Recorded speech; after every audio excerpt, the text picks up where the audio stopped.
Shalom, salam damai sejahtera dalam kasih Tuhan.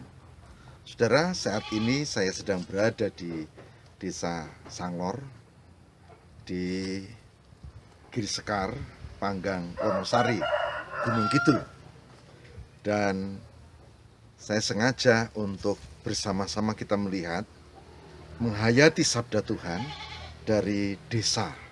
Karena apa? Karena hari ini kita akan membahas tentang perkataan Yesus yang ketiga di Injil Yohanes. Akulah pintu. Akulah pintu. Saudara, akulah pintu menunjuk pada kebiasaan di zaman itu, bahwa selain ada rumah induk, itu ada rumah yang khusus untuk kandang domba, dan itu ada pintu dari rumah induk ke pintu masuk ke kandang domba. Dan ini berbeda dengan yang terjadi di Indonesia pada umumnya, di Wonosari juga. Karena kandangnya memang dekat rumah dan biasanya kandangnya tidak pakai pintu. Nah, contohnya seperti ini, saudara.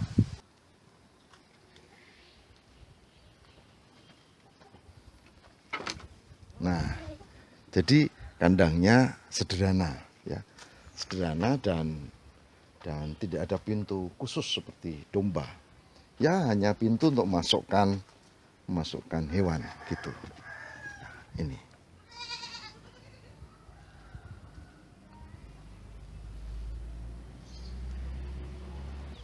Tapi gambaran bahwa ada pintu yang menuju ke tempat kandang itu menjadi bagian penting. Masih relevan juga bahwa bagaimanapun juga yang empunya memiliki tanggung jawab untuk masuk ke kandang, merawat, memelihara, memberi makan. Dan itu yang membuat domba atau ayam atau lembu, sapi menjadi sehat. Akulah pintu menunjuk pada satu relasi antara yang empunya dengan kawanan domba. Domba itu tidak pernah ditinggalkan sendirian. Saya akan mengajak kita untuk membuka Injil Yohanes pasal 10. Injil Yohanes pasal 10 ayat 7 sampai dengan 9. Matius 10 ayat 7 sampai dengan 9 yang demikian sabdanya. Maka kata Yesus sekali lagi, Aku berkata kepadamu, sesungguhnya akulah pintu ke domba-domba itu. Semua orang yang datang sebelum aku adalah pencuri dan perampok, dan domba-domba itu tidak mendengar mereka. Akulah pintu, barang siapa masuk melalui aku, ia akan selamat, dan ia akan masuk dan keluar dan menemukan padang rumput. Saya teruskan ayat 10, pencuri datang hanya untuk mencuri dan membunuh dan membinasakan. Aku datang supaya mereka mempunyai hidup dan mempunyai dalam segala kelimpahan. Yohanes 10 ayat 7, 8, 9, dan 10. Yang berbahagia barang siapa mendengarkan firman Tuhan dan memelihara dalam kehidupan setiap hari. Ada dua hal yang kita renungkan dari Yohanes 10 ayat 7, 8, 9, dan 10 tentang perkataan Yesus, akulah pintu. Yang pertama, bagaimanapun juga kondisi domba, kalau dia menjadi milik tuannya, yaitu milik Yesus, dan domba itu adalah kita, maka tuan yang empunya domba itu akan selalu menolong. Dikatakan di ayat 10 bahwa supaya mereka memiliki hidup dan hidup yang berkelimpahan. Hidup yang berkelimpahan. Jadi yang pertama, pastikan bahwa kita termasuk domba milik Tuhan. Domba milik Tuhan yang selalu dipelihara dan diopeni, diberi minum, makan, tapi juga penyelamatan. Itu yang pertama. Yang kedua, saudara, yang kedua adalah bahwa ada kepastian domba-domba itu mendapatkan keselamatan, sukacita, damai, dan itu terjadi, dikatakan di sini, penuh dengan kelimpahan.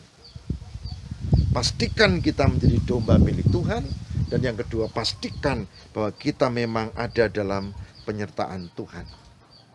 Nah, kalau dua hal ini dihayati, maka apapun kesulitan yang kita hadapi dalam kehidupan ini, maka kita akan bisa hadapi bahwa kita tidak sendiri. Bahwa ada Tuhan yang menyertai kita, ada Tuhan yang menolong kita, ada Tuhan yang pasti memberikan penyertaan dalam kehidupan kita sehari-hari.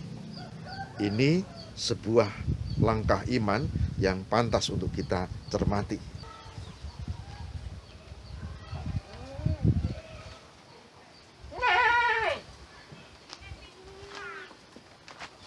Saudara yang terkasih di dalam Tuhan,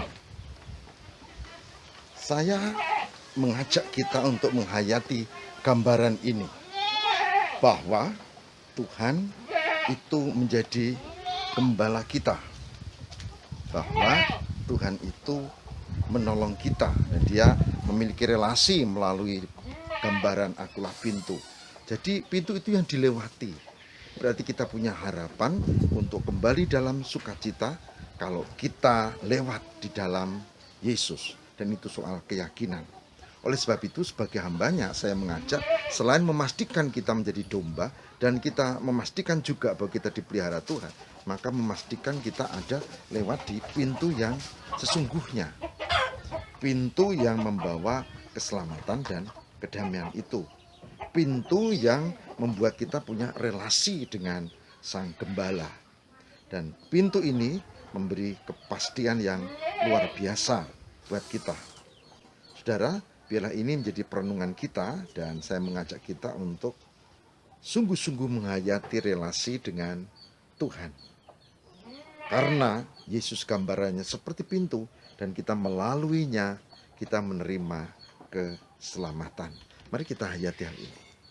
Marilah kita bersama berdoa.